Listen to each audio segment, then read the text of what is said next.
Welcome back, Edgenauts. All right, let's jump into one of my favorite subjects to discuss, um, the teaching with a co-teacher or the co-pilot. Okay, now the return on instructional investment for this one is astronomical if you set it up right. Um, the first thing I did or I do in the classroom is form a rapport with who's going to be in there with me for the whole year because we are teammates. You know what I'm saying? We have to work together. I got to know how they move and what they comfortable with. They got to know how I move and what I'm comfortable with. Even though I'm the teacher of record, um, I got to know if they got a background in the actual subject that I am teaching already. If they don't have a background and they have to do certain things, they do have a background in it, then it makes it a little bit more easier. But you can have a great co-teach model inside of a Title One average classroom, and some of the things you can do can be a little unorthodox and have great return on the things that you might change. So, if I get into the return on investment for these co-teach models in some of the ways, I used to run groups in my room, like so I have tables 1 through 8, 1 through 5, or whatever the case may be, right? But my co-teacher could run the group just as well as I could run it. So in a matter of 7 minutes, I call ones, ones will come up, right? He'll call twos, twos will come up. So at this moment right now, we got 8 people in small group already divided, while everybody else is in independent practice. All right, they'll move. Boom, they gone. We didn't hit the main points of the concept, what we're trying to get them to know. Then I call twos, he'll call threes, and then I call fours and five. In about 7 to 8 minutes, we went through the whole classroom. Now, inside of this, I've already given them given him or her a playlist of what to ask, and we also know our kids whether they're advanced, on level, or below. So we'll change the questioning by the type of kid that's coming to the table. That's where our differentiated instruction come in at as well. But we also have everybody goes through the small group at the level that they at and raising them up, trying to hit the main points of the lesson so that so we can run the test scores up, right, and make sure they transfer of knowledge has been completed. So with this return on investment or instruction, efficiency of roles, prescripted daily work with answer keys allows your co-teacher to stay aligned, prepared, and confident because it's your job to make sure that they know what's going on in your classroom every day. All right. Less confusion, smoother instruction, and better student engagement. That is also true because now they know, now they feel their co-teacher feels like they are a part of the actual class and not just looking out for 5 or 6 kids. All right. And maximize expertise. Right. So you, as the content expert, taking the struggling students ensures targeted intervention and real time correction. So what happened is you got I leave the co-teacher with the kids that's on level or above, and I will take the kids that got to have extra time and all of this stuff and um, different types of interventions because I know the content so well.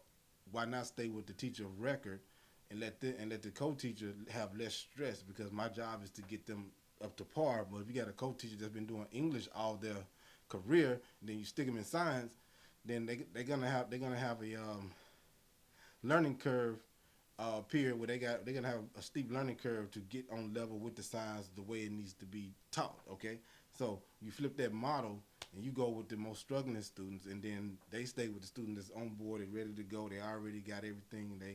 They just kind of managing themselves. So consistent routines. The method builds a system of reliability where both teachers know their roles and students know what to expect. At certain points you won't even know who the real teacher.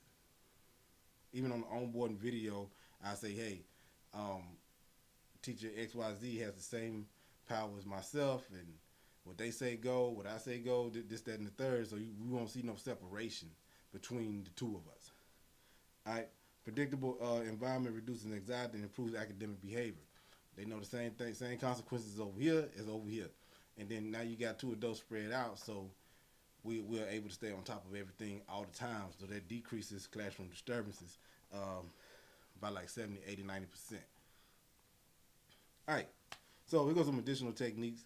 You got a co-teacher protocol binder. You can have a binder. You can come in and give them the playbook each day as far as the answer sheets and all of that. What we going over main points. I like to do that a week in advance. So as they coming into the week, then if they want to take 6-7 minutes to just are we talking about DNA today? Are we talking about genetics? Are we talking about photosynthesis? Whatever the case may be, right? They already know. It's not a surprise. They don't have to spend 2 periods trying to figure out what we're teaching, and then the last periods, okay, now I'm ready to be inserted. Uh, Co-teacher zones. So you might have your co-teacher running the independent zone while you're doing the small group interventions, or vice versa. You got daily quick debriefs after each day, after each period. Actually, we used to like period one, be like, hey man, what we need to straighten up, and she be like, oh, we straighten up this, that, that, boom, change right then. And then next period, same thing. This was great. Let's keep it smooth, and then we keep rolling from there. Like so, the debriefing is big by period instead of by day. Uh, data driven delegation. So again, I'm looking at the data. When you got sped kids, every sped kid won't be weak in certain lessons. So some kids, some even though they got paperwork, they might be high in photosynthesis and low in genetics, or vice versa. So I'm taking the lowest kids possible. So you might have a kid that's going out the charts in one subject, but low in another. But I'm taking all the low kids in this subject because I'm the teacher of record. I'm the expert in the room. All right, and then I will put the on level kids with the actual sped teacher, and making sure that they it's giving them the easier of the two jobs. You know what I'm saying? Not that the job's not important. It's just I gotta raise these kids up, and I might know something that I can explain that the sped teacher might not have experience in. So flexible role switching, the kids will see that, so I can be out, and the sped teacher can continue the class. You know, because they already know what's going on. They know what to teach, this, that, and the third. They know the implementations of the activities and all of that. So this once you get that co-teach model, would you be able to break it down with the mission notes? You're gonna see an exceptional increase in classroom behavior, academic growth, student taking chances, relationships being built from both teachers, and it's just gonna be a beautiful situation once you understand how to coexist with your co-teacher as in a team format, not just oh why they in my room. So let's move on to the next mission, co-teaching.